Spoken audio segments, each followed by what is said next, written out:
კიდევ ერთხელ მოგესალმებით, უყურებთ აჭარის საზოგადოებრივ მაუწყებელს, მე ირაკლი ვარ ყურაშვილი. ეს გადაცემა არჩევნები 2025-ია, რომელიც არჩევნებში მონაწილე სუბიექტებს ეთმობათ, სადაც კანდიდატებს შესაძლებლობა აქვთ ამორჩევლებს საკუთარი ხედვები გააცნონ.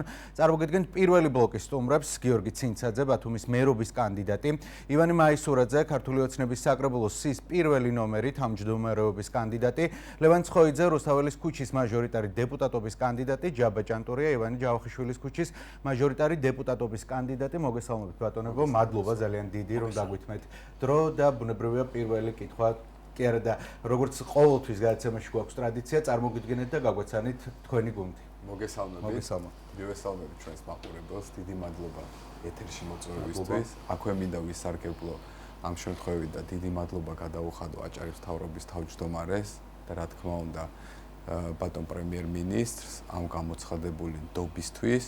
და რაც შეეხება ჩვენი გუნდის წევრებს, რომლებიც დღეს წარმოდგენილები არიან ჩვენთან ეთერში, ეს არის პირველ რიგში ბატონი ივანე მაისურაძე, საკრებულოს თავმჯდომარეობის კანდიდატი, ბატონი ლევან ცხოიძე, რუსთაველის უბნის მაჟორიტარობის კანდიდატი და ბატონი ჯაბა ჭანტურია, ჯავახიშვილის უბნის მაჟორიტარობის კანდიდატი. გასაგებია, სანამ თვითონ თქვენთაგანთან კითხვა მექნება, ბატონ გიორგისთან დავიწყებ, რა არის ამ დროისთვის პრიორიტეტები იმ შემთხვევაში თუ კი თქვენ იქნებით, რა თქმა უნდა, არჩეული მერი? აქ პრინციპებს თუ გულისხმობთ, მნიშვნელოვანია მაქსიმალური კომუნიკაცია ჩვენ მოსახლეობასთან და ამ კომუნიკაციის შედეგად მიღებული ინფორმაციის გამოყენება შემდეგ ჩვენი პრიორიტეტების და სამუშაო გეგმების დასახვაში. როგორც იცით, ბოლო ერთი თვეა დაახლოებით აქტიურად ხვდებით ჩვენ მოსახლეობას ბათუმის სხვადასხვა უბნებში. აქ გამოკვეთეთ უკვე რამდენიმე გამოწვევა, რომელიც ჩვენ მოსახლეობას აქვს. ძალიან მოკლედ გეტყვით, ეს არის ძირითადად საზოგადოებრივი ტრანსპორტი, აუცილებლად უნდა მოხდეს საზოგადოებრივი ტრანსპორტის მოდერნიზაცია. ქალაქი ძალიან გაიზარდა ბოლო რამდენიმე წელიწადში. ახალი ხაზები უნდა დაემატოს, ძველი ავტობუსები უნდა ჩანაცვლდეს ახლით. ასევე პროგრამა, რომელიც მოქმედებს დღეს, ამით ინტერესდება ხალხი თუ გაგრძელდება, ეს არის ბათუმი ავარიული სახლების გარეშე და მინდა ყველას უთხრა, რომ ეს პროგრამა აუცილებლად გაგრძელდება. ფიქრობთ უფრო დავხვეწოთ, ახალი ინსტრუმენტები შემოვიღოთ, რომ უფრო მოქნილი და უფრო ხელმისაწვდომი გავხადოთ. ასევე პრიორიტეტია სოციალური მიმართულება. ეს არის ჩვენი ბათუმელების სოციალური დაცვა, განათლების მხარდაჭერა და ეგ არის. კი ბატონო, დაგიბრუნდებით, მოგვიანებით, იქამდე თქვენთან მექნება ბატონო ივანე კითხვა, რატომ უნდა დაგიჭიროთ ქართულ ოცნებას მხარი ამორჩეველმა? ეს იქნება ჩემი მთავარი კითხვა და ასევე ქვეკითხება იქნება, უკვე თუ არის გაწერილი ის პრიორიტეტები, რომლებზეც თქვენ ძირითადად იმუშავებთ? დიდი მადლობა მოწვევისთვის, მოგესალმებით ჩვენს ტელემაყურებლებს, მოგესალმებით თქვენ. ქართული ოცნების სლოგანი არის პასუხი თქვენ მთავარ კითხვაზე. ჩვენ ქვეყანას მშვიდობა, რა თქმა უნდა და მეტი განვითარება ჩვენს ქალაქებს. საზოგადოებამ სწორად დაინახა ალბათ ქართული ოცნების მიერ გატარებული 2012 წლიდან გატარებული მშვიდობიანი პოლიტიკა, სწორედ ამ პოლიტიკამ მოგვიყვანა დღეს მშვიდობამდე, ასევე ეკონომიკური ზრდის მაღალი ტემპებამდე და ზუსტად ეს გავაგრძელოთ უნდა ეს ტემპები, აუცილებლად ესვლა, რათა უფრო განვითარდეს ჩვენი ქვეყანა და შესაბამისად ჩვენი ქალაქი. ასევე ქართული ოცნებისთვის პრიორიტეტი იყო ადამიანები, მოქალაქეები და მათი კეთილდღეობა. აქედან გამომდინარე ამ კრიტერიუმების დაცვით შეირჩა სწორედ საკრებულოს სია შეივსო სწორედ მაჟორიტარებით და იმ ადამიანებით, რომელთაც უყვარს თავისი ქალაქი და რომელიც ყოველდღიურად სადარიან იშრომოს ისე ჩვენი ქალაქის კეთილდღეობისთვის და თითოეული მოქალაქის განვითარებისთვის. აქვე მინდა გითხრათ, რომ თუ 4 წლის მერე ისევ დავკვატიჟებთ, რომ ანგარიში ჩადაბაროთ, დაგვირდებით, რომ ინიცირებული და განხორციელებული პროექტების და პროგრამების სია იქნება ძალიან გრძელი და უფრო მასშტაბური. ასევე მინდა გითხრათ, რომ მინდა შევეხო ბატონი გიორგის ინიცირებას, რომელიც ეხება არჩევნების შემდეგ გაგრძელება ადამიანთა კომუნიკაცია და პერმანენტულად თითოეულ უბანში გასვლა და ამ ფერხულში ჩვენ ბატონ გიორგის თანხმობით ვიქნებით. აუცილებლად. გასაგებია, რაც შეეხება 4 წლის შემდგომ იქამდეც გამარჯვების შემთხვევაში ბუნებრივია საზოგადოებრივ მაუწყებელს არაერთხელ ექნება თქვენი მოწვევის სურვილი და იმედი მაქვს ამ კუთხით თანამშრომლობა გაგრძელდება ისე როგორც აქამდე გრძელდებოდა. ბატონო ლევან, რუსთაველის გამზირზე რა არის მთავარი გამოწვევები, რას გეუბნებათ ის ამორჩევლები, რომელსაც დარწმუნებული ვარ თქვენ ამ ხნის განმავლობაში 4 ოქტომბრამდე აქტიურად ხვდებით. მოგესალმებით თქვენს მაყურებელს. როგორც ბატონმა გიორგიმ ბატონმა ვანომ აღნიშნა, ჩვენ მოსახლეობას ვპირდებით, რომ აბსოლუტურად ღია და მზავ იქნებით ნებისმიერ საკითხთან დაკავშირებით, რომ შევხვდეთ და ის პრობლემები, რაც მოსახლეობას აწუხებს, თქვენ სწორად აღნიშნეთ, ამ მცირე დროში ძალიან ბევრი შეხვედრა გქონდა ერთადაც ჩვენს სამაჟორიტარო უბანში და მეც თითქმის ყველა დღე ძალიან ბევრი შეხვედრები მაქვს და ხვდები მოსახლეობას ეზოებში შევდივართ, ვეცნობით თითოეულ პრობლემას. ძირითადი პრობლემები, რო გითხრათ, რაც შემხვდა მნიშვნელოვანი პრობლემა არის ავარიულ სახლებთან დაკავშირებით. რამოდენიმე ავარიული სახლი არის ჩემს უბანშიც და ჩვენ კარგად მოგეხსენებათ, აჭარის მთავრობას და ქალაქის მერიას აქვს პროგრამა ბათუმი ავარიული სახლების გარეშე. თუმცა აქ სხვა პრობლემას აწყდება ინვესტორიც და ჩვენც ადგილობრივი მერიაც და მთავრობაც, რომ რაღაცნაირად მზაობა არ არის მოსახლეობის მხრიდან. თქვენ კარგად იცით, რომ სრული მხარდაჭერა ჭირდება ამ პროექტში ჩართვას ნებისმიერი ავარიული სახლის და რაღაცნაირად არის გაურკვევლობა, სრული მხარდაჭერა არ არის.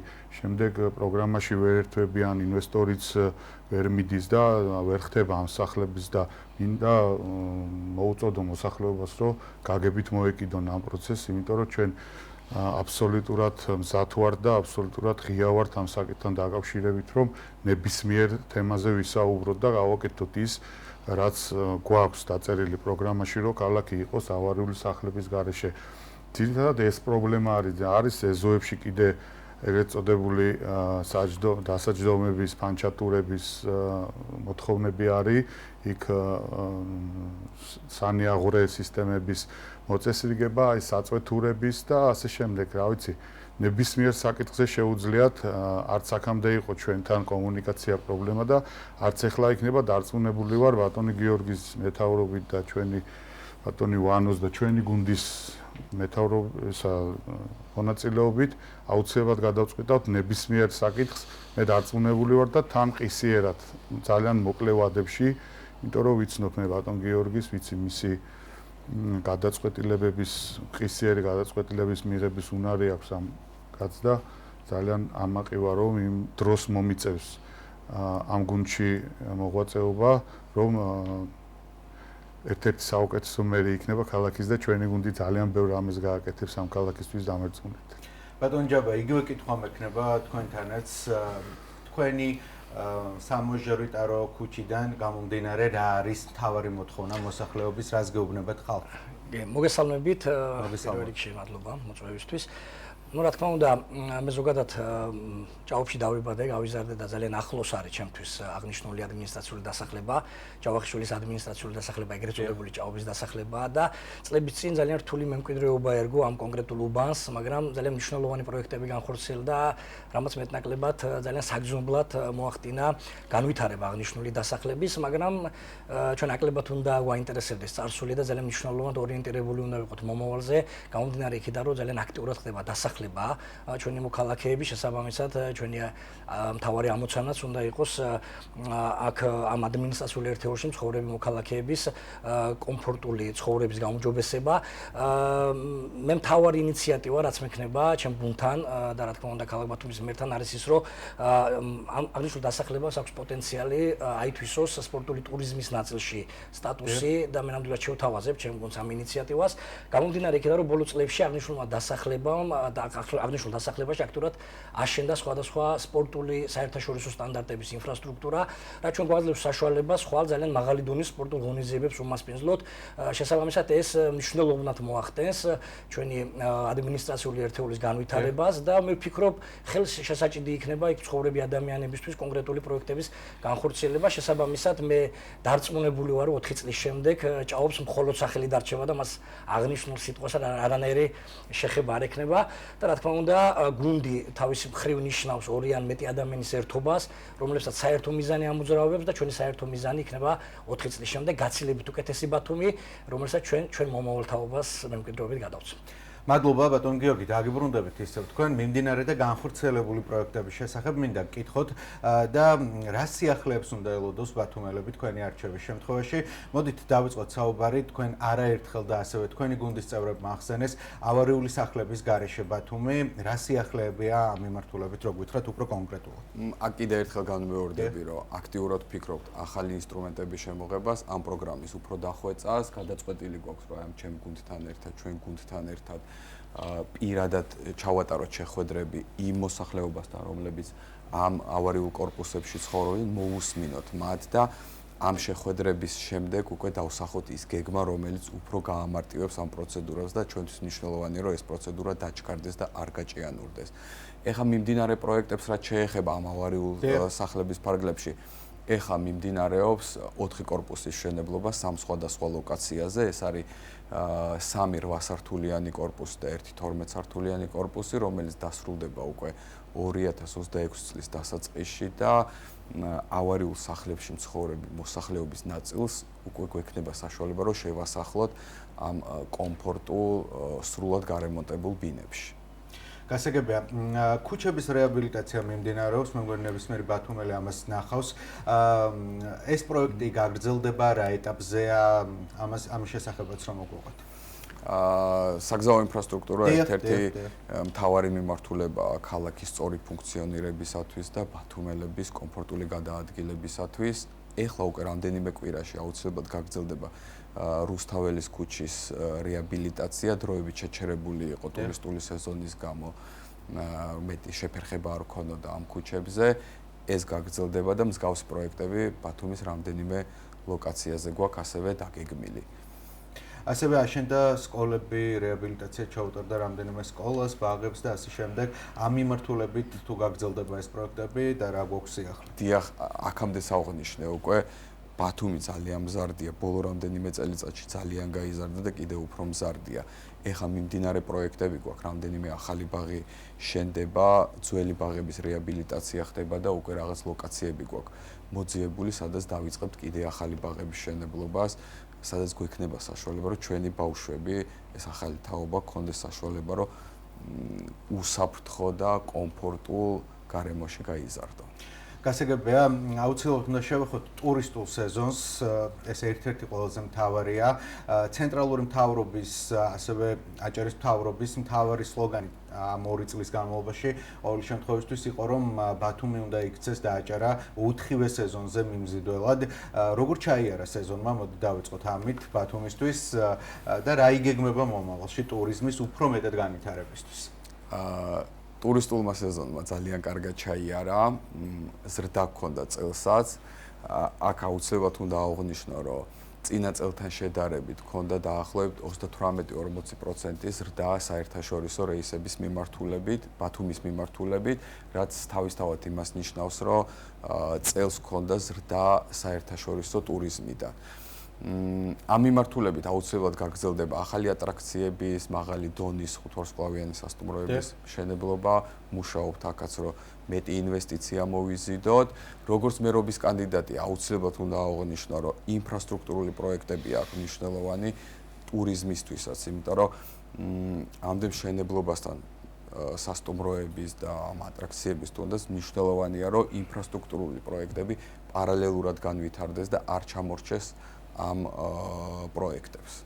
გასაგებია, ბათუმის შემოსავლელ გზასთან დაკავშირებითაც მინდა გკითხოთ, რა ხდება ამ მიმართულებით, როგორც ვიცით უკვე მუშაობა დაწყებულია და რა ეტაპია, ესეც რო გითხრათ.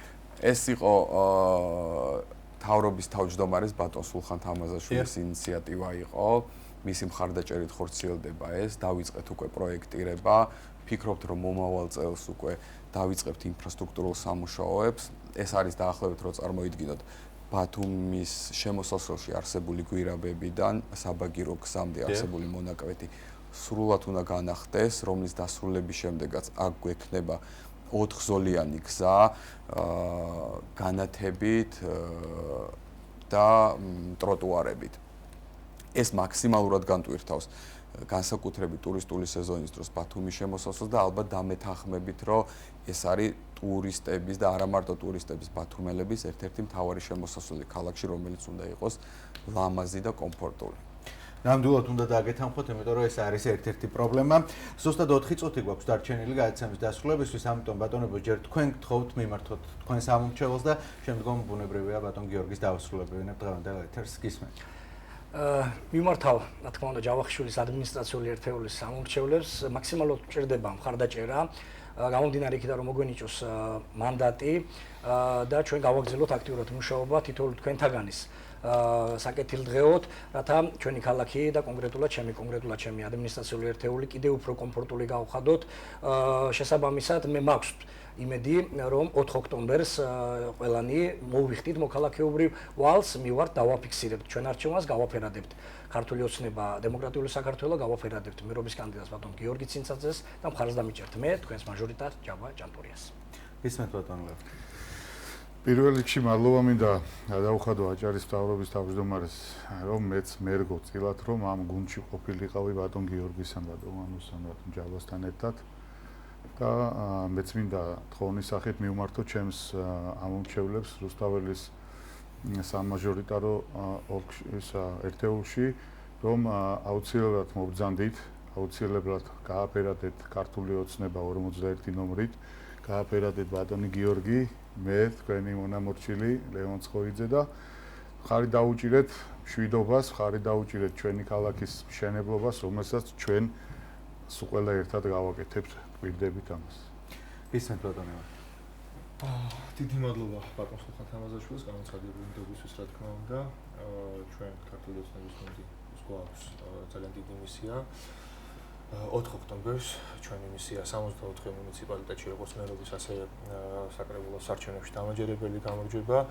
რა თქმა უნდა, ჩვენი ამორჩევების ძალიან დიდი იმედი გვაქვს, თითოეული ადამიანის ხმარი ფასდაუდებელი, თხოვთ მოვძანდით, გააფერადოთ ბათუმის სიმბოლო ლურჯი ფერი 41 და ყველანაირად ვიზეიმოთ ეს დამაჯერებელი და დიდი გამარჯვება. მადლობა ბატონ გიორგი, თქვენ შეგიძლიათ ჩვენი დღევანდელი ეთერი დაასრულოთ და თავარი მიმართეთ თქვენ სამომრჩეველს. ჩვენი გზავნილი ძალიან მარტივია. პირდები ჩვენ მოსახლეობას, მეტ გამჭირვალობას, მეტ ღიაობას. ყველა უბნის, ბათუმის ყველა უბნის თანაბარ განვითარებას და თითოეული ბათუმელისთვის, ბათუმლებისთვის თანაბარ შესაძლებლობებს. ჩვენ გვაქვს იმის სურვილი, იმის ამბიცია, ბატონი სულხან თამაზაშვილის მხარდაჭერა, პოლიტიკური ნება, რომ შემდეგი 4 წელი იყოს ბათუმის განვითარების საუკეთესო პერიოდი. მინდა დავარწმუნო კიდე ერთხელ ყველა, რომ მერობის თითოეული დღე აი ამ ჩვენ გუნდთან ერთად იქნება დაუღალავი შრომა, რაც შეიძლება მეტი სიკეთე შევქმნათ ბათუმისთვის და ბათუმელებისთვის. გასაგებია, ძალიან დიდი მადლობა გადაცემაში სტუმრობისთვის და აგემშვიდობებით. ძალიან დიდი და პირველი ბლოკი ამით დასრულებულია. ჩვენ რამდენიმე წუთში შევხვდებით რეკლამის შემდგომ უკვე მეორე ბლოკით.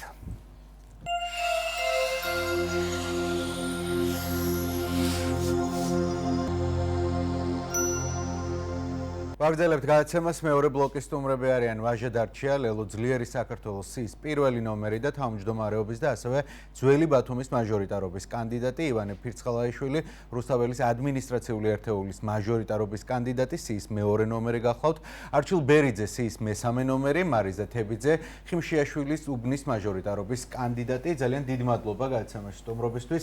სიის პირველი ნომრით დავიწყებთ თქვენის ნებართვით. ბატონო ვაჟა, პირველ რიგში მადლობა გადაცემაში სტუმრობისთვის და გითხარით რა არის მთავარი პრობლემები დღეისთვის ბათუმში. მოგესალმებით, მაყურებელს მივესალმები, მადლობა მოწვევისთვის, ძალიან მნიშვნელოვანია რომ ამ ფორმატში მაინც ვახერხებთ კომუნიკაციას. რაღაცნაირად, იმიტომ რომ ქართული ოცნება დებატების საშუალებას არსად არასდროს არ იძლევა და სადაც გვაქვს შესაძლებლობა რომ ამომრჩეველს ვესაუბროთ, ძალიან მნიშვნელოვანია. პირველი პრობლემებზე როცა ვსაუბრობთ, რა თქმა უნდა, ყველას ბათუმთან დაკავშირებით გვახსენდება კორუფცია გამომდინარე იქედან, რომ ქართული ოცნება დღეს რაღაცნაირად თავისი დამოკიდებულებით რეგიონთან მთლიანად აჭარა აქცია და განსაკუთრებით ბათუმი აქცია პარტიული ყულაბის მთავარ ხაზად, ხო, რომ ნახოთ, ყველა ბოლო ანგარიში, ყველა ბოლო კვლევა მნიშვნელოვანი საერთაშორისო ორგანიზაციების, რომლებიც საუბრობენ კორუფციაზე, ვნახავთ, რომ აჭარიდან ყველაზე დიდი შემოწირულობები გააჩნია ქართულ ოცნებას და ეს არის იმ კორუფციული გარიგებების შედეგი, რასაც ძალიან მარტივად ხედავთ და ამას არანაირი კვლევა არ ჭირდება. მაგალითად ჩვენ ვიცით იგივე კუნძულის საკითხი რა მიმართულებით იყო გაშლილი, დაიწყო სამუშაოები იმ დროს, როცა საკრებულოს ნებართვა არ ქონდა გაცემული, ამბასადორ ჯგუფმა ასევე გითხრა მაგალითად ბათუმის ბულვარზე რომ ის არ არის ბულვარის ტერიტორია, ასევე ვიცით სხვა შემოწირულობები ქართული ოცნების, გიაჭყონია, სხვა მშენებლები, რომლებიც პირდაპირ დაკავშირებულები არიან კი არა პარლამენტის წევრები არიან ქართული ოცნების სიიდან და ყველაზე მნიშვნელოვანი პრობლემა ჩვენ როცა ვსაუბრობთ არის განაშენიანება, ურბანული პოლიტიკა, მათ შორის გენგეგმა, რომელიც ყველა მერისთავარი დაპირება იყო და არასდროს არ ყოფილა მიღებული, კონცეფცია მიიღო 2 თვის წინ ბათუმის საკრებულო, მაშინ როცა კონცეფციაზე მუშაობა უკვე დასრულებული იყო ფაქტობრივად, როცა საკრებულო პირველად შეიკრიბა და მხოლოდ იმიტომ გაიწელა გენგეგმის მიღების პროცესი, რომ რაღაცნაირად ეს კორუფციული გზა უფრო გაფართოებულიყო ქართული ოცნებისთვის. ყველაზე მნიშვნელოვანი პრობლემა ამ მიმართულებით, რაც არის პირველი არის ის, რომ უნდა აღმოიფხვრას ქალაქში კორუფცია და უნდა აკეთოს საქმე იმან, ვისაც ამის კვალიფიკაცია და შესაძლებლობა აქვს და არ უნდა იყოს პრიორიტეტი ქართული ოცნების წევრობა, ქართული ოცნების დელეგატობა, ქართული ოცნების კარის ბიზნესმენობა და ეს უნდა გახდეს ჩვენი მთავარი საზრუნავი. ჩვენ პირდებით ჩვენს ამომრჩეველს ბათუმელებს, რომ ყველაზე მნიშვნელოვანი სათავე, საიდანაც ჩვენ უნდა დავიწყოთ ქალაქის თვითმმართველობაზე საუბარი. თვითმმართველობაზე როცა ვსაუბრობთ, სულხან თამაზაშვილზე კი არ უნდა ვისაუბროთ, რასაც თქვენი წინასწუმრები აკეთებდნენ. იმაზე კი არ უნდა ვისაუბროთ, რომ თურმე საკრებულოში ვაჟა, ივა, მარიძა და არჩილი რო შევდნენ, მშვიდობა არ იქნება. უნდა ვისაუბროთ იმაზე, თვითმმართველობის პრობლემა რა არის. დეცენტრალიზაციის ხაზი რო არ არსებობს, ეხა 4-ვე მათგანმა თავისით ისაუბრეს ამაზე, ანუ დამოკიდებულები რო არიან სულხან თამაზაშვილზე და აჭარის ავტონომიური რესპუბლიკის თავმჯდომარე რო არის ამ კაბანის მთავარი ხაზი, ხო? დეცენტრალიზაციის ხაზი რო პირდაპირ ჩახსნილია. თავად ამბობენ ამას ქართული ოცნების წარმომადგენლები. ამიტომ ყველაზე მნიშვნელოვანი არის ის, რომ დეცენტრალიზაცია მოხდეს, მათ შორის ფისკალური დეცენტრალიზაცია მოხდეს და კორუფციასთან იყოს ეფექტური ბრძოლა და არა ისეთი, როცა თავის თავდაცვის მინისტრებს, თავის მაღალ ჩინოსნებს იჭერენ იმის გამო, რასაც ისინი მასთან შეთანხმებით თავის დროზე აკეთებენ. გასაგებია, ბატონო ივანე, ბატონი ვაჟა საუბრობდა კორუფციაზე, თქვენ რას ხედავთ ყველაზე დიდ გამოწვევად და პრობლემას? ყველაზე დიდი გამოწვევა და პრობლემა მოგესალმებით პირველ რიგში დიდი მადლობა დროის დათმობისთვის და ამ შესაძლებლობისთვის, რომ ჩვენს ამორჩეველს, ჩვენ თანამოქალაქეებს გავაცნოთ ჩვენი გუნდის მიზანი თუ ჩვენ რას გავაკეთებთ ჩვენი გამარჯვების შემთხვევაში. პირველი რომ ვაჟამ ძალიან ვრცლად ისაუბრა დღეს არსებულ კორუფციაზე ჩვენს ქალაქში, რომ თავიდან ბოლომდე ჩვენი ქალაქი არის ჩაფლული კორუფციაში.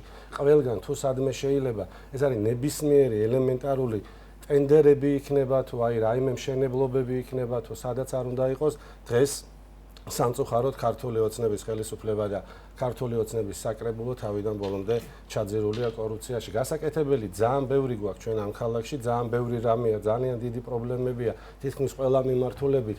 თუნდაც ერთ ფაქტს მოვიყვან იმასთან დაკავშირებით, რომ უკვე მერამდენე მოწვევის საკრებულოა და მერამდენეთ ჩავარდა ეგ საკითხი, რაც შეეხება თუნდაც ყველაზე დიდ პრობლემას, რაც არის ცხოველების მიმართ, მიუსაფარი ცხოველების მიმართ ჩვენს ქალაქში. რას გულისხმობთ უფრო კონკრეტულად? რას გულისხმობ და პირდაპირ გეტყვით, რომ აი რამოდენიმეჯერ ჩვენ ვნახეთ გამოცხადებული და შეუსრულებელი ტენდერი, სადაც თითქოს გვპირდებოდა წინა მერი და გვპირდებოდა წინა საკრებულო, რომ გამოაცხადებდნენ ტენდერს, ტენდერი გამოცხადებოდა, შემდეგ არ სრულდებოდა, ეგრეთ წოდებული, ვიცით, даже სახელიც ვიცით, თათი უნდა აშენებულიყო, ხო? მე მგონი ვერ მივახციეთ ამას და არის ერთ-ერთი უმძიმესი პრობლემა დღეს ჩვენი მოქალაქეებისთვის. საფრთხე ექნება ყველას ქალაქში, იმიტომ რომ მიუსაფარი ძაღლები ესე უპატრონოთ დადიან და რა ვიცი, აგრესიულად არიან ჩვენი მოქალაქეების მიმართ. რა თქმა უნდა, ეგ პრობლემა არის ერთ-ერთი მთავარი მიზეზი, რითაც ჩვენ აუცილებლად გამარჯვების შემთხვევაში კიდე სხვა ბევრ პრობლემებთან ერთად დავიწყებთ ამაზე ზრუნვას. აქვე მინდა გითხრათ, რომ რაც შეეხება კორუფციას აქაც ნათლად ჩანს თუ რატო ვერ ხდება თუნდაც ამ ერთი პროექტის განხორციელება, იმიტომ რომ ალბათ საბოლოო ჯამში ვერ მიდიან იმ გადაწყვეტილებაზე შეთანხმებას ვერ აღწევენ, რომ გავაკეთოთ და ერთხელ და სამუდამოდ ავაშენოთ ამ ქალაქში მიუსაფარ ცხოველთა თავშესაფარი. გასაგებია, თქვენთანაც გადმოვალ კითხვით, ბუნებრივია არაერთი კითხვა მექნება დღეს გადაცემაში, მაგრამ როგორც ახალგაზრდას და პოლიტიკაში უკვე საკმაოდ აქტიურ ჩართულ პირს, მინდა კითხოთ, რა გამოწვევების წინაშე დგას დღეს ქალაქი ახალგაზრდების თვალსაზრისით და რა არის თქვენი თანატოლებისთვის მთავარი სათქმელი? მოგესალმებით. მივესალმები ტელემაყურებელს. სანამ ვიტყოდი ახალგაზრდების გამოწვევებზე, მინდა შევეხო თვითმმართველობის არჩევნებში მონაწილეობის მიზანს, რომ ჩვენთვის ეს არჩევნები არ არის მხოლოდ კლასიკური გაგებით არჩევნები, ეს არის ბრძოლის ხაზი, რითაც ჩვენ გვაქვს შესაძლებლობა დავასუსტოთ ქართული ოცნება და გავაძლიეროთ ის ფლანგი, რომელსაც ჩვენ წარმოვადგენთ, იმიტომ რომ ქართული ოცნება დღეს არ არის სტანდარტული ხელისუფლება, ის არის ხელისუფლება, რომელიც ცდილობს თითოეული მოქალაქე დაჩაგროს, მასზე იძალადოს და ჩააყენოს ისეთ პირობებში, რომ მათ დატოვონ ქვეყანა. ამ მდგომარეობაში ვართ ახალგაზრდებიც. ქართული ოცნება მთელი თავისი პერიოდის განმავლობაში, ხელისუფლებაში ყოფნის განმავლობაში აკეთებდა ყველაფერს, რომ ახალგაზრდები წასულიყვნენ ქვეყნიდან. ეს ქალაქიც არ არის გამონაკლისი ამ შემთხვევაში. ჩემს თანატოლებს ყველაზე მნიშვნელოვანი რაც აკლიათ, ეს არის კარგი ანაზღაურება. და მეორე მნიშვნელოვანი ამ ქალაქში კარგი სამსახურის პოვნა. ამიტომაც მათ უწევთ რომ არჩევანი გააკეთონ, ან აქ დარჩენენ და იმუშაონ 700-1000 ლარიან ხელფასებზე, მაშინ როცა ქართული ოცნების სტატისტიკის ეროვნული სამსახური გვეუბნება რომ 2000 ლარს გადასცა საშუალო ხელფასი, ან დატოვონ ქვეყანა და სხვაგან ეძიონ თავისი მომავალი. ანუ ახალგაზრდები განვიცდით ამ ქვეყანაში უპერსპექტივობას და ჩემი მთავარი მიზანი ამ არჩევნებში მონაწილეობის და თუნდაც საკრებულოში შესვლის არის ის, რომ მე ვიქნები ამ ახალგაზრდების ხმა, იმის ხმა, რომ უნივერსიტეტში თუნდაც სადაც რამდენიმე წელია ვსწავლობ უკვე სხვადასხვა ფაკულტეტზე, მათ შორის, რომ ახალგაზრდებს მივცე მაგალითი და ვიყო მათი ხმა, მათი ლობისტი, რომ მხოლოდ ქართული ოცნების ამომრჩევლებს ან ახალგაზრდული ორგანიზაციის წევრებს კი არ დაუფინანსონ სხვადასხვა სახის პროექტები. არამედ ნებისმიერ ადამიანს, ვისაც სურს ამ ქალაქში აკეთოს საქმე, რომლითაც გამოადგება ქალაქს და მათ შორის საკუთარ თავსაც, ანუ ექნება სოციალიზაციის შესაძლებლობა, ან შრომის ბაზარზე თავის დამკვიდრების შესაძლებლობა. იმიტომ მთელი ეს პერიოდი ქართული ოცნება რასაც აკეთებდა, მხოლოდ საკუთარ ახალგაზრდული ორგანიზაციის წევრებს უფინანსებდა პროექტებს და ამაში მთელ საჯარო რესურსს იყენებდა. თუნდაც პროგრამები, რომელსაც მერია ახორციელებს, ხორციელდება მხოლოდ იმისთვის, რომ რამდენიმე ასეული ლარი გადაუხადონ ადამიანებს, იმისთვის, რომ იყვნენ მათი მხარდამჭერები. ანუ კლასიკური გაგებით ეს არის მოსყიდვა. და მე ვიქნები ამ ადამიანებისთვის, კრიტიკულად განწყობილი ადამიანებისთვის გარანტი, რომ თითოეულ ასეთ საქმეს შევისწავლი და გამოვააშკარავებ, როგორც ვაკეთებდი აქამდე, რა თქმა უნდა, ამას გავაგრძელებ. და რა თქმა უნდა, სხვა შემთხვევაში თუ დავწრილმანდებით მხოლოდ თვითმმართველობის პრობლემებზე, ჩემმა კოლეგებმა უკვე ისაუბრეს მსგავს საკითხებზე, არაერთი პრობლემა აწუხებს ამ ქალაქს, დაწყებული უკანონო მშენებლობიდან, რომ ეს ქალაქი ჩაბეტონებულია მაღალსართულიანი მშენებლობებით, რომ ამ ქალაქში არის კორუფცია, რომ ამ ქალაქში საცობი გვაწუხებს ყველას, როდესაც უნივერსიტეტში ჩავაბარე, საათზე მეტი მჭირდებოდა ხელვაჩაურიდან, რომ უნივერსიტეტში მივსულიყავი, არ ვიცი, სასაცილოა თუ სატირალი ამომრჩეველმა გადაწყვიტოს, რომ ქალაქის, მცირე ქალაქის ერთი ტერიტორიიდან შუაში მისვლამდე საათზე მეტი სჭირდება და პიკის საათებში კიდევ უფრო მეტი და ჩემი მიზანია, რომ ამ ადამიანებს მივცე შესაძლებლობა რაც შემიძლია გავაკეთო მაქსიმალურად, რომ ამ ადამიანებმა თავი იგრძნონ კომფორტულად და ყოფით პრობლემებში არ ჩარჩნენ, იმიტომ რომ ამ ქვეყანას მხოლოდ ეს საკითხები არ აწუხებს, ამ ქვეყანას ძალიან ბევრი საკითხი აწუხებს და ჩვენთვის ეს არის პლატფორმა, რომ ქართულ ოცნებას შევუშალოთ ხელი, რომ სრულად აითვისოს ყველა პლატფორმა, იმიტომ რომ მე ამას იყენებს ჩვენ საწინააღმდეგოდ და ეხლა სულელები ხო არა ვართ ასე გავაკეთოთ, რომ ყველაფერი მათ მივცეთ. არა? დაგიბრუნდებით. დავამატებ, ხო? კი ბატონო, თუ გინდა თქვენ მაქსიმალურად უნდა ვეცადო რომ ჩვენთვის განყოფილებით რომ გადავანაწილო ყველასთვის. ქალბატონი მარიზა, მადლობა პირველ რიგში გადაცემაში მონაწილეობისთვის. მე როგორც მაქვს ინფორმაცია, თქვენ პედაგოგი ბრძანდებით. ამ მიმართულებით კითხავთ, ჩემ თავი კითხვა ეს იქნება, საგანმანათლებლო კურთხით, როგორც პარტიის წევრს, რა გაქვთ გეგმებში და რა არის თქვენი მთავარი სათქმელი ამორჩევლისთვის? მე წარმოადგენ საქართველოს მოსახლეობის ყველაზე დიდ ნაწილს პედაგოგებს და ვფიქრობ, რომ აი პედაგოგის ხმა ყველა პლატფორმაზე უნდა ისმოდეს, იმიტომ რომ ჩვენ გვაქვს საუკეთესო საშუალება, განათლება არის ქვეყნის საძირკველი. შესაბამისად, განათლებული საზოგადოება ეს არის თავისუფალი საზოგადოება, ეს არის სამართლიანი საზოგადოება, ეს არის ფაქტობრივად ქვეყნის ქვაკუთხედი და მე ვფიქრობ, რომ განათლებაში ძალიან ბევრი პრობლემაა, განსაკუთრებით თუნდაც ის ფაქტი, რომ აი არაფორმალური განათლება ძალიან მნიშვნელოვანია, იმიტომ რომ მხოლოდ სასკოლო აღზრდა ბევრს არაფერს იძლევა. თუნდაც ის წრეები, ეს იქნება რაღაც ახალგაზრდული შეხვედრები, უბნებში მაგალითად არის სპორტული შეჯიბრებები, რასაც მივესალმები, მაგრამ ეს არ არის ვთქვათ იმ დონის, რომელსაც შეუძლია ადამიანის ღირებულებები, ფასეულობები წარმოაჩინოს, ჩამოაყალიბოს და ყველაზე მთავარი, ახალგაზრდებს სჭირდებათ სწორი გზა, სწორი მიმართულება. მინდა რომ სკოლა აი ხან მეც ვუსვამ ხანდახან საკუთარ თავს კითხვას, მე რა მინდოდა პოლიტიკაში, რატომ პოლიტიკაში, პედაგოგი პოლიტიკაში, მაგრამ მე ვზრდი თაობებს უკვე 30 წელზე მეტია და მე თუ არ მივეცი ბავშვს სწორი მიმართულება, თუ არ ჩამოუყალიბეს სწორი ღირებულებები, ის სწორ პიროვნებად ვერ ჩამოყალიბდება და შესაბამისად ვფიქრობ, რომ აი მასწავლებლებს განსაკუთრებული როლი გვაკისრია და შესაბამისად ჩვენ მე ვფიქრობ თუ მე ვიქნები ხმა პედაგოგებისა, მოსწავლეებისა, რომლებსაც ძალიან გვაწუხებს მაგალითად მე ვცხოვრობ ხიმშიაშვილის დასახლებაში, რომელიც ძალიან დიდი უბანია, უკვე ძალიან გაიზარდა და ჩვენი სკოლის ერთ-ერთი სერიოზული პრობლემაა, ჩვენი უბნის ერთ-ერთი სერიოზული პრობლემაა, ორი სკოლაა მარტო ამ ხელაობანში, მე-6 სკოლა და მე-14 სკოლა. გვაქვს ძალიან გაიზარდა კონტინგენტი.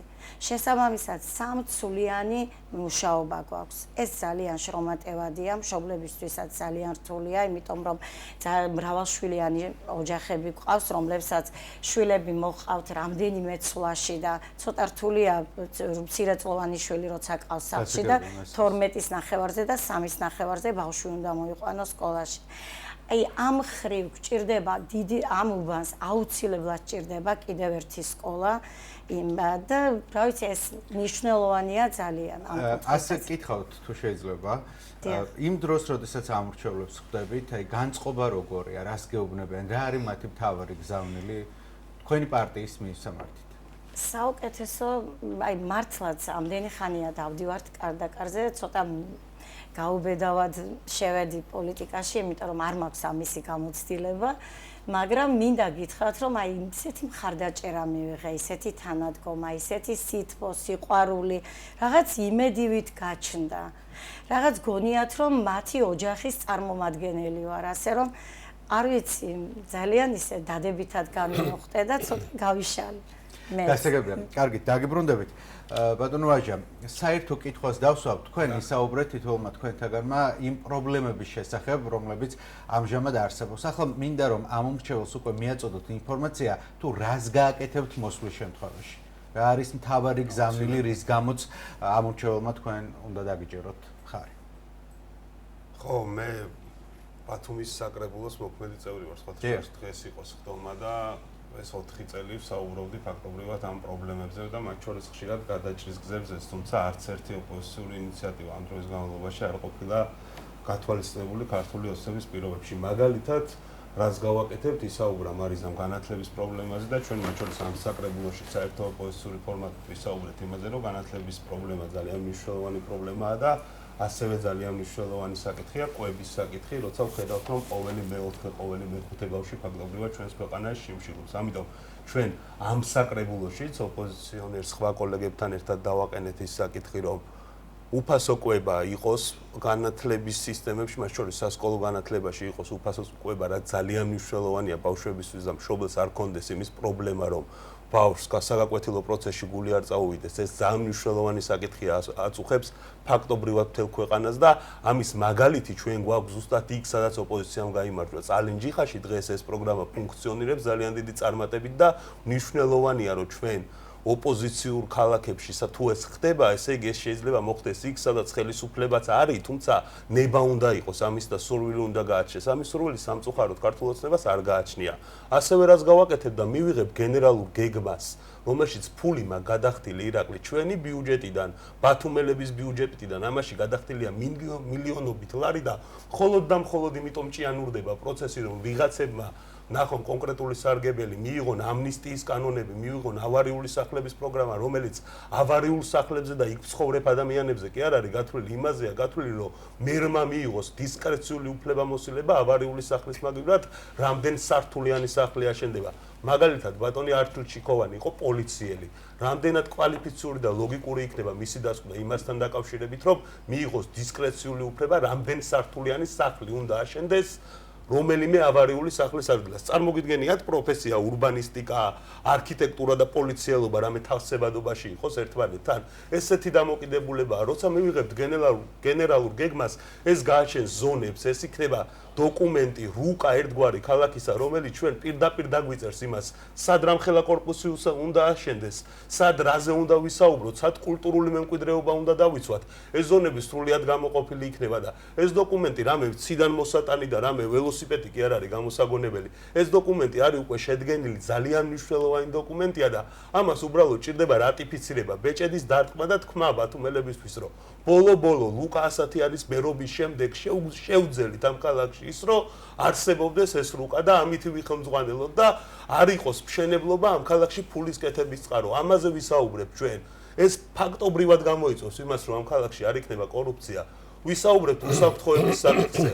მარტივად რო გავიაროთ 26 მილიონიანი პროექტი რო გააკეთა ქართულმა ოცნებამ გმირთა ხევნის სახით, რომელიც ადაპტირებული არ არის, საპირფარეშო არ არის, ელემენტარული უსაფრთხოების ნორმებია დარღვეული, სადაც კაბელებიც კი გარეთ არის.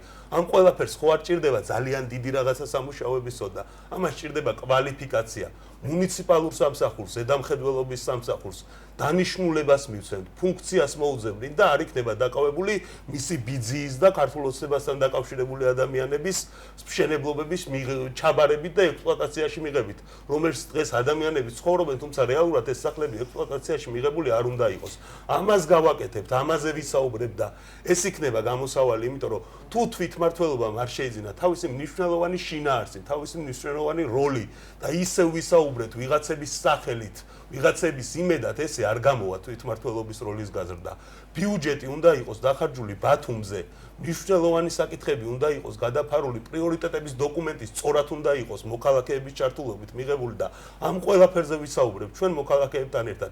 რისი პრობლემაც, აი ღია კარის ხდომას რეგლამენტი, საკრებულოს რეგლამენტი ითვალისწინებს ღია კარის ხდომის ფორმატს და 4 წელია ყველას ხდომაზე ვიძახი, რომ ღია კარის ხდომა ჩატარდეს მეთქი და დღეს ისე დასრულდა ბოლო საკრებულოს ხდომა ისე ჩატარდა, რომ 4 წლის მანძილზე ერთი ღია კარის ხდომა არ ჩატარებულა. ანუ მოქალაქეებს საჯაროდ ერთხელაც კი არ მოусმინა ბათუმის საკრებულომ და ამას გავაკეთებთ საჯაროობას ვკვირდებით, მათ ჩართულობას ვკვირდებით და ეს განგვასხვავებს ჩვენ იმ ძალისგან, რომელიც დღეს ხელისუფლებაში. გასაგებია, მოკლედ გამეცით ამაზე პასუხი და შემდგომ უკვე თვითონ უნდა მოგჩეთ საკმაოდ სწრაფად წავიდეთ.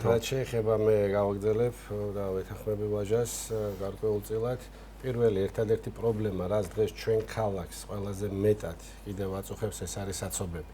აუცილებლად ჩვენ უნდა გამოვნახოთ რაიმე ხერხი და რაიმე საშუალება იმისა, რომ ეს ქალაქი ამ კატასტროფული საცობებისაგან რამენაირად შევცვალოთ და უფრო უკეთესი და უფრო სწრაფი ტრანსპორტები და უფრო სწრაფად გადაადგილების საშუალება რომ მივცეთ ჩვენს თანამოქალაქეებს. არა მხოლოდ ის უბრალოდ რომ აი შევამციროთ მანქანების რაოდენობა თურმე ქალაქში რომ არ გქონდეს საცობები. ეგ არ არის გამოსავალი არის მხოლოდ ერთი რომ გაკეთდეს არის დასაშვები და საკრებულო იფიქრებს ამაზე და იზრუნებს რომ ჩვენს თანაქალაქეებს, ჩვენს ბათუმელებს შეუქმნათ უფრო ფართო სივრცე გადაასადგილებლად და არის შესაძლებლობები რომ ამ ქალაქში მოეწყოს ან ტრამვაის ტიპის ტრანსპორტი, ან თუნდაც დღეს კატასტროფული, რომელიც გვაქვს ცალმხრივი ბასლაინები, აი ამაზე აუცილებლად მოგვიწევს ახალსაკრებულოს მუშაობა და მე ვპირდები ჩემს თანაქალაქელებს, რომ აუცილებლად გაიტვირთება ეს ქალაქი. გასაგები არ ჩხუ დაამატებ რამეს იმსეც, რომელზეც გქონდა საუბარი, ანუ რას გააკეთებთ მოსვლის შემთხვევაში და შემდგომ უკვე წუთი უნდა დაგითმოთ. კი, მე გამარჯვების შემთხვევაში და დარწმუნებული ვარ, რომ აუცილებლად გავიმარჯვებთ.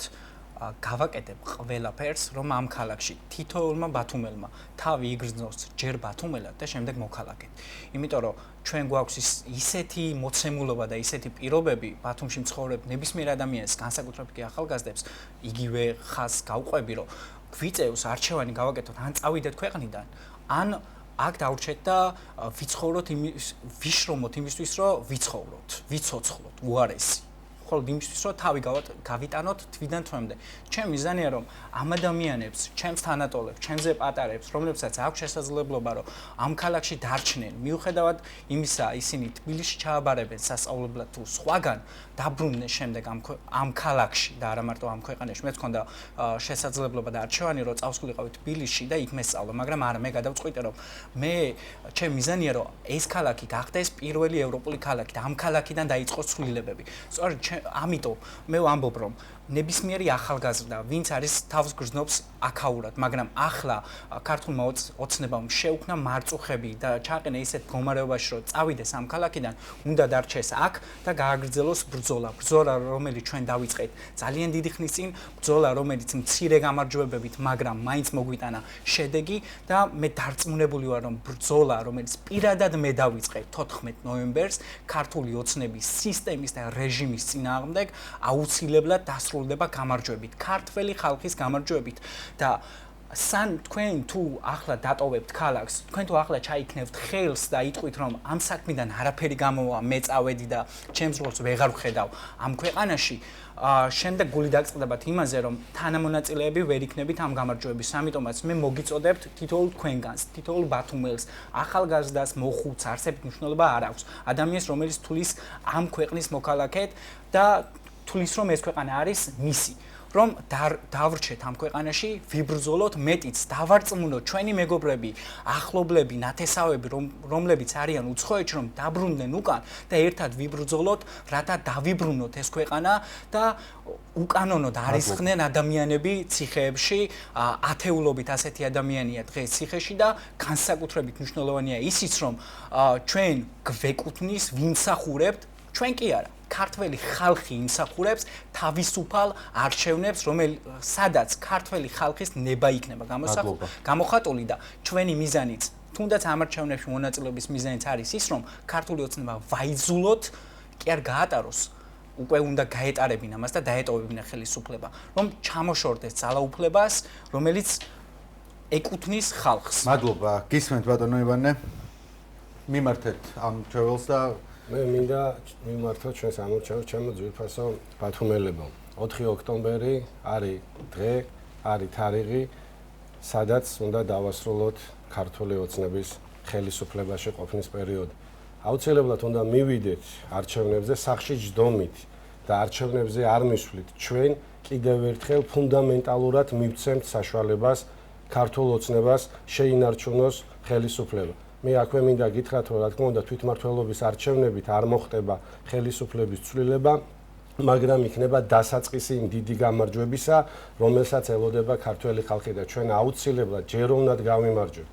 4 ოქტომბერი გადაწყვეტს ქართველი ხალხის ბედს. 4 ოქტომბერს ჩვენი გამარჯვებით დაიწყება ქართული ოცნების დემონტაჟი და აუცილებლად ყველას ერთხელ გთხოვთ და მოგიწოდებთ, რომ მობრძანდეთ არჩევნებზე. გააკეთოთ სწორი არჩევანი და ნუ დავრჩებით სახში იმისთვის, რომ ქართულმა ოცნებამ კიდევ ერთხელ თავისი ვერაგული მეთოდებით მოახდინოს ძალადობრივი მხრივ ისე მიითვისოს არჩევნები.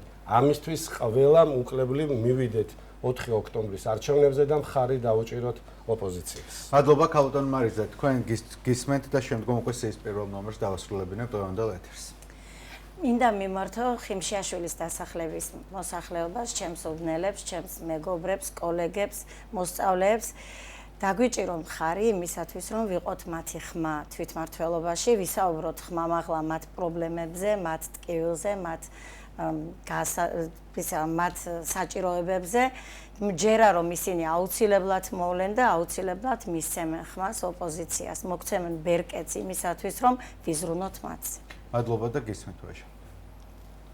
ხოლმე გარდა იმისა, რომ ვარ სიის პირველი ნომერი, ვარ ძველი ბათუმის მაჟორიტარობის კანდიდატი და ზუსტად ვიცი, რომ ბათუმელებს არ უნდათ ისეთი ძველი ბათუმის ხილვა, როგორცაც ქართული ოცნებას თავაზობთ, მათ სადაც არანაირი ქსოვილი, მათ შორის კულტურული ქსოვილი, იდენტობა დაკარგული აქვს მთლიანად ამ ასე ვთქვათ ოლქს ხო ამ მიმართულებით და არათუ ძველ ბათუმს, არამედ მთელ ქალაქს და განსაკუთრებით ძველ ბათუმელებს მინდა დავაყენო ისინი ამ არჩევანის წინაშე. ჩემი კონკურენტი არის ქართული ოცნებიდან ადამიანი, რომელიც თავის სფეროში ძალიან წარმატებულია, თუმცა ამ ქვეყანაში და ამ ქალაქში საქმე უნდა აკეთოს იმ ადამიანებმა, ვინც საქმე იციან.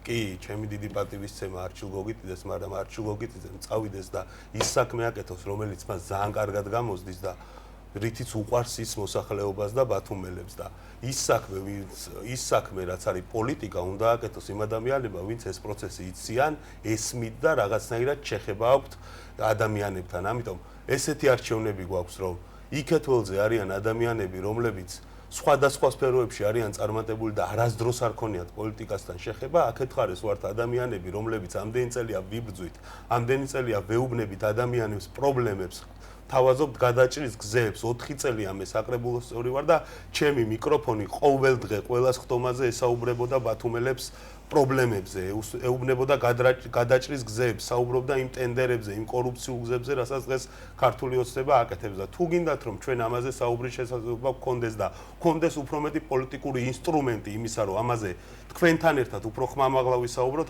ამაში თქვენ უნდა დაგვეხმაროთ, უნდა დაუჭიროთ მხარი კოალიცია ძლიერ საქართველოს ლელოს, რომელიც კირდებით რომ იქნება ყველაზე დიდი წინააღმდეგობა ქართული ოცნებისთვის თვითმმართველობაში და ბათუმის საკრებულოში.